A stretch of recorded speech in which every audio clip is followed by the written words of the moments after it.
First of all, I'd like to thank those people who have watched my O.J. Simpson Made in America review. That is really appreciative, and hopefully we can get more views on that. So, okay, thank you. I don't have any good, I don't have any really great intro for this, so let's just start the film here.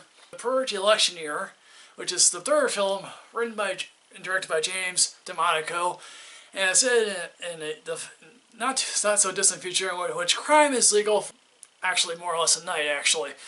So this time around, after being set in Los Angeles, this is being set in Washington, our nation's capital. And it's an election year, hooray for them! And so, Senator Charlie Rowan, who's played by Elizabeth Mitchell from Lost, is up against one of the new founding fathers, which I guess makes sense in this film. Again, he's against Minister Edwidge Owen, who is played by Kyle Secor. The Elizabeth Mitchell character is a survivor. She's a lone survivor of an attack on her family by the Purge, and so she's basically hell-bound on saying, here, there are better ways to do stuff than have this ungodful free-for-all. And the new founding fathers in this world are like, she's taking away our God-given right, and it's like, these new founding fathers are all old white men. Hooray for subtlety, hooray! Frank Grillo is also back as Leo Barnes. He's signed to protect the Elizabeth Mitchell character. After an unsuccessful assassination attempt, Leo and Charlie find themselves out on the streets where the annual Purge is taking place. And they come across Joe, who's a deli owner. They come across Marcos, who's also working at the deli. They come across Lainey, who's she's a former gangbanger and who's now reformed, I guess. I think I actually like about this film, which is amazing because I never thought I actually would like anything about this film. So there's one very good joke in here. Marcus, they're up on the rooftop of the deli, and basically it involves, not scaring a black man on, Purge night. So there you go. Again, you have to be in the theater for it. I think it's possibly quite funny.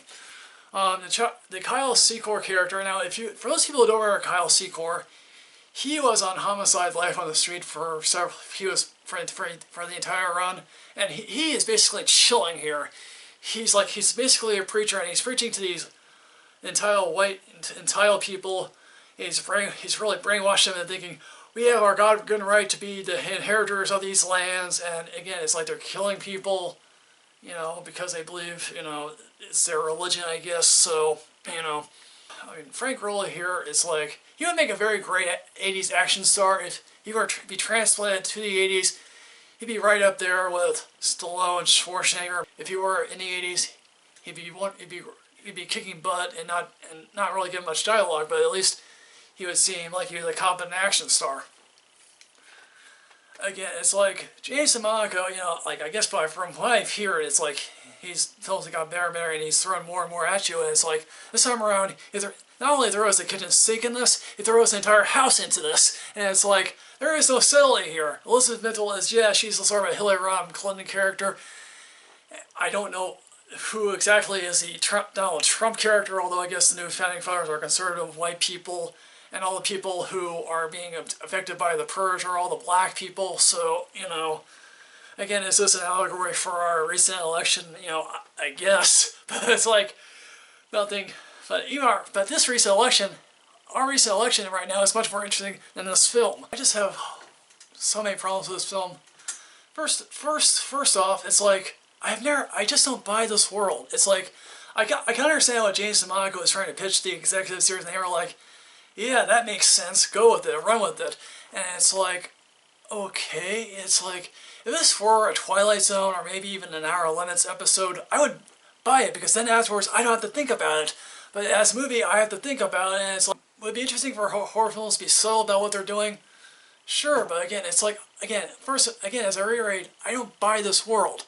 That's my biggest problem. I don't buy, because here's the thing, are there plenty of people who have violent tendencies? Yeah, but I don't buy a good chunk of America going out and killing people. Also, why do all American futures have to be this dystopian future? Why can't there be some uplifting futures that lie ahead of us? I bet there are plenty of films that are, I think, about the future that could be uplifting.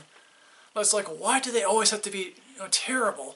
It's like, also, again, it's like, this one was discussed immigration, the recent plight of the poor, race relations, okay, fine, but don't do it in a way that, is like, Another thing I want to discuss about horror films is that in recent years, it's like, horror films really have to up their game, and it's like, when a horror film is really good, you feel like you're left feeling like satisfied. But a horror film is really like, not very good. It's like you're left wondering, why am I here? Why did I buy a ticket? And it's like, this recent Purge film is is not quite close to that level of why am I here, but it comes closer to, it comes close. It's really some cruddy horror films this year, and this is like, well, at least it's better than a lot of these, but it's nowhere near as good as The Conjuring 2, for example. And it's like, and also it's like Elizabeth Mitchell, Raymond J. Barry, Frank Grillo, and Ethan Phillips, who shows up here for a few scenes. They're all given nothing to do. It is just amazing that they are given nothing to do. It's like, yeah, is Elizabeth Mitchell, a good Hillary Rodham Clinton character? I don't know. Again, if this film is successful, it's like, okay, we'll get a fourth one. And I just don't know if I want to. I didn't see it's like, I didn't bother seeing the first two, and maybe it's like, I've heard some interesting things about those first two films, but it's like, again, I don't really want to I don't want to have America be suckered into a fourth film. So in the end, folks, it's like Purge the election year has some interesting ideas to what it wants to do, but those ideas, I don't know, just don't really. I feel like they're not smart enough, interesting enough to go places, and we're left with possibility with a fourth film. So in the end, what I'm going to give this, I'm actually giving this a Netflix rating. What did you think about the Purge election year? Do you happen to think that I am right? Do you not agree with anything I say? Do you happen to like these type of horror films? So, like, comment, subscribe, folks. Let's go places here. And as always, enrich yourself with knowledge, because otherwise you're going to be left in the dark and holding the bag for election year. See ya.